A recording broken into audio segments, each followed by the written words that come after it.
Good morning and welcome to the new edition of Dr. Lamba's Awakening Call. For most of the people in the world, the mention of Canada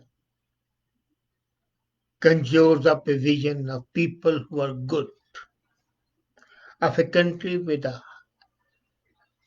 20% of the world's drinking water, clean air, absolutely honest group of people, a mild-mannered country known primarily for its ice sports, maple syrup, clean water, natural resources, and so on. No mention of Canada brings to mind image of rampant corruption or extremist ideology. And that's unfortunately a fact. Canadian politicians are as corrupt, if not more corrupt, as politicians of the worst possible countries. And if you look at any prime minister, barring a couple of them, you would find examples of corruption of the highest order. Corporate cronyism hangs supreme. But the worst thing is that radical Islam, Sikh extremism, and such allied ideologies are finding a sport, and not from one party but from politicians across the spectrum. We have failed miserably to deal with the problem of extremism. And I'm reminded of Isha, verse 1, 5.5-6. And the verse reads, the whole head is sick, and the whole heart faint.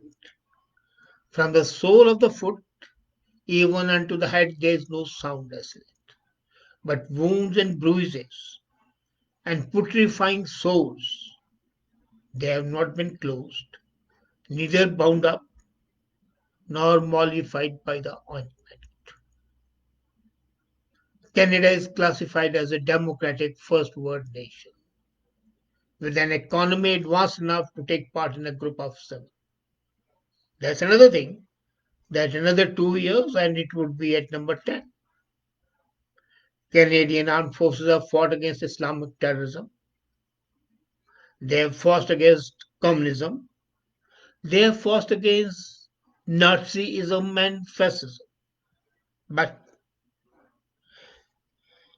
Canada is fighting its battle with extremism much closer to home. And as I said, unfortunately, it is the politicians of all hues who are supporting extremism in one form or the other. In 2011, the then Prime Minister Harper had warned that even a decade after 9/11, radical Islam posed a threat to Canada. Today, it appears his warning is more relevant than ever. Recent developments in Conservative, Liberal, and NDP point to a trend of tacit acceptance towards extremist ideology, whether of Islam or of Sikhism. The demand for Khalistan, I've discussed a couple of times, is found only in Canada and in some parts of Europe and America. Nobody wants it in India. And Islamic extremism, well, people ordinarily believe it as only the liberals who are supporting Islamic terrorism, and I'll come to that. But on August 24, members of the Parliament elected to when Mr. Aaron Toole won the Conservative Party leadership with 37% of the vote, it was seen that he would be very vocal. He spoke about Trudeau's inaction on China and ongoing conflict plaguing the Liberal Party. However, beyond his repeated claims of being a true blue conservative lies a concerning lack of faith against the spread of radical Islam. This problem is not unique to India. It bears some resemblance to England, where Labour Party leader Jeremy Corbyn's anti-Semitic views were exposed in 2019 general elections. But there are two differences. The problem has not been discussed in Canada by any major media. Second, the problem is not confined to left-wing parties like Liberals and NDPs. It affects even the Conservatives. The campaign manager of Aaron O'Toole is an example. Walid Soliman is a highly decorated and successful Toronto lawyer. He's a great lawyer, absolutely. He is a global chair of the legal firm Norton Rose Fulbright and served as a campaign manager also to Patrick Brown.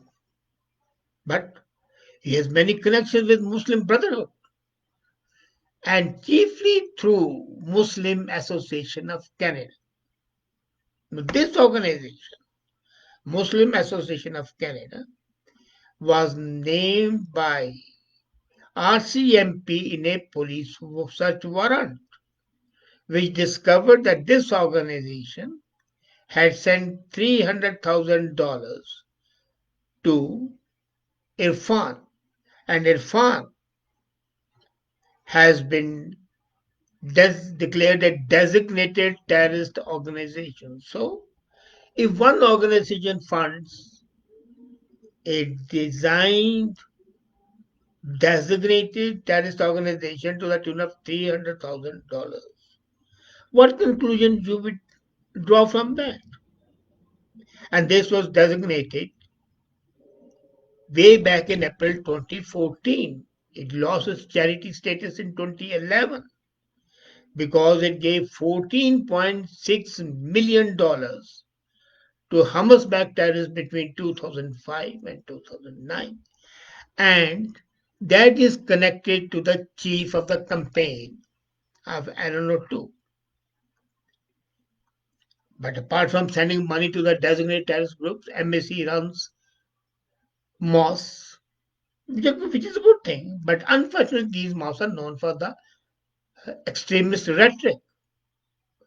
There was one video which emerged, and it shows one imam praying, and the prayer is highly objectionable. O Allah, purify Al-Aqsa mosque from the filth of the Jews. It goes on. O Allah, count their numbers, spare them one by one, and spare none of them. The meaning of the words has been disputed, but regardless of which translation you believe, it's provocative. Not only that, there are other incidents of hate speech as well. It has hosted Abdul Rahim Green, an imam living in Birmingham, England, who once told New Zealand Herald that dying while fighting jihad is one of the surest way of going to paradise. The same imam has advocated stoning and forced amputations and punishments as per the Sharia law. And he was invited by MAC, connected to campaign manager of Aaron O'Toole.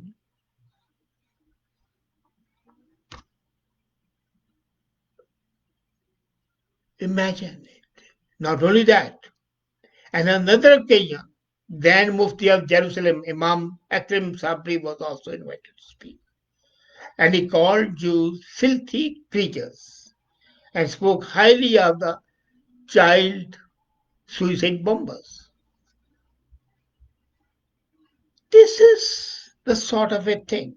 And in 2019, just last year, this organization recognized Solomon as its global citizen laureate and is currently involved with a growing field of Sharia law compliant Islamic finance, which he has worked to advance for a decade.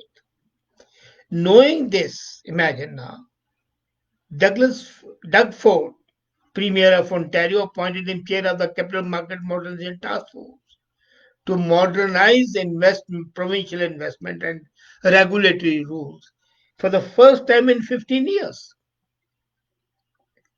Then, one MPP, Khalid Rashid of Ontario, is supporter of Islamic Society of North America, ISNA. And you remember, ISNA's charitable status was revoked by the government of Canada for funding Pakistan terrorist group Hizbul Mujahideen. Then his support for Al Qaeda Foundation, which he promoted in April 17. And he said that the organization is committed to social justice.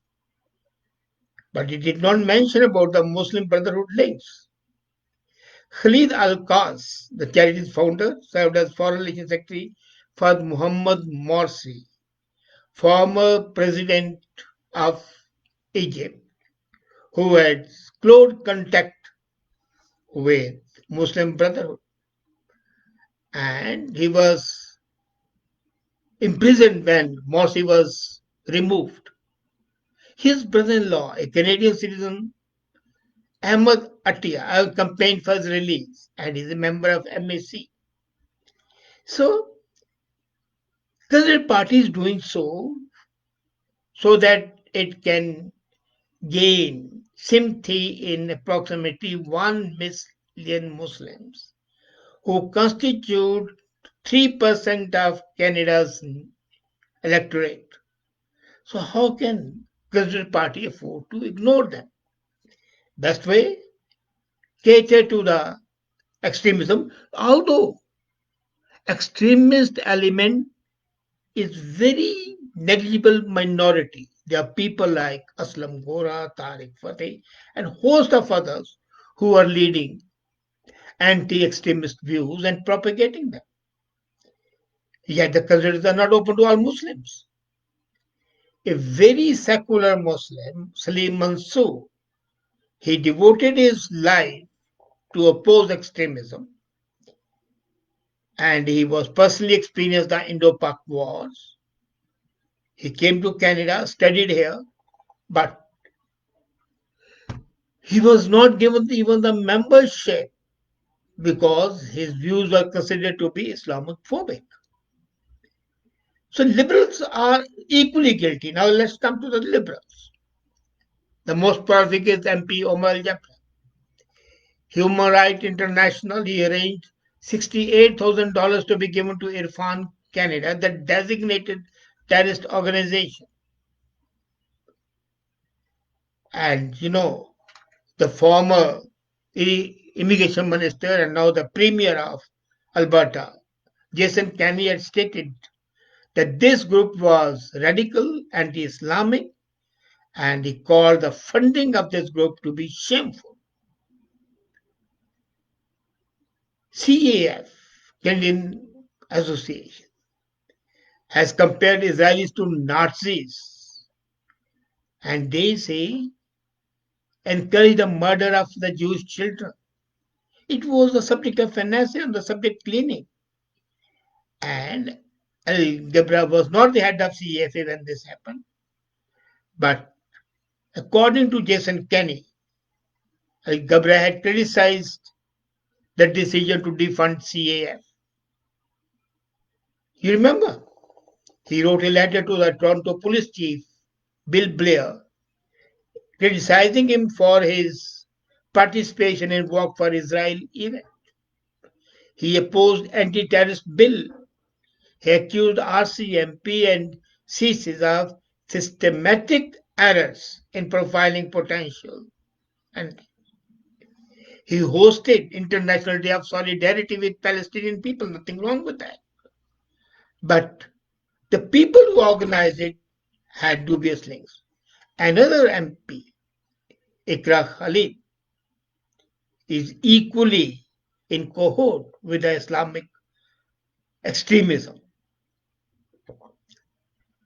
The acceptance of Islamic radicalism, even the Canadian Prime Minister, Trudeau himself, 3 years before being elected, he spoke at Irfan-sponsored event.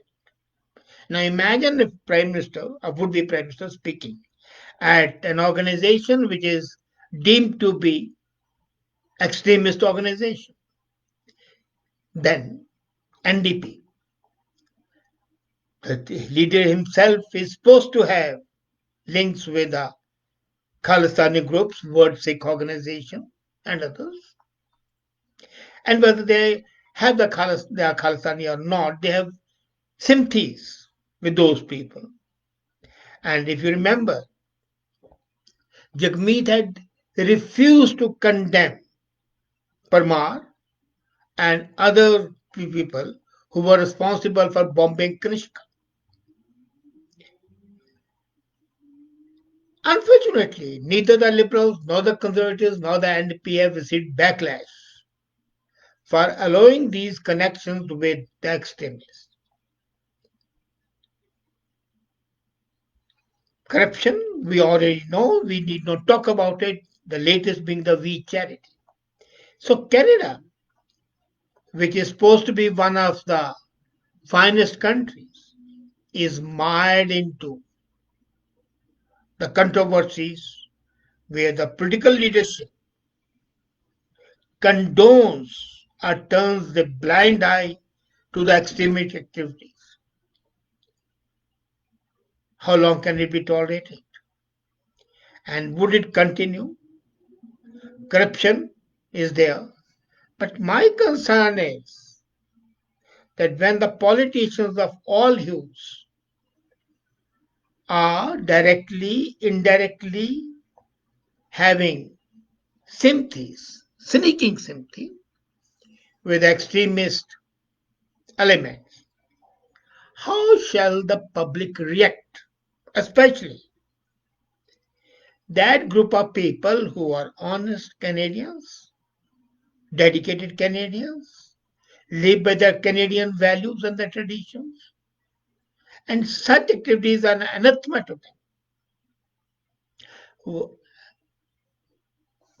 I was also amazed recently that one person who died in India, Kalra, his day was celebrated, and Mayor of that, Crombie, had ordered lighting up the town hall in memory of that person. Again, a ploy to win the Sikh votes. Until and unless the political leadership and the politicians stop catering to such elements, I do not think there's any hope for any country, least of all Canada, to escape being tarnished and tarred with the brush. It's high time that the Canadian leadership wakes up to the reality and ensures that the traditional Canadian values are adhered to. And the sooner they do, the better it will be for the country and for the world. Thank you.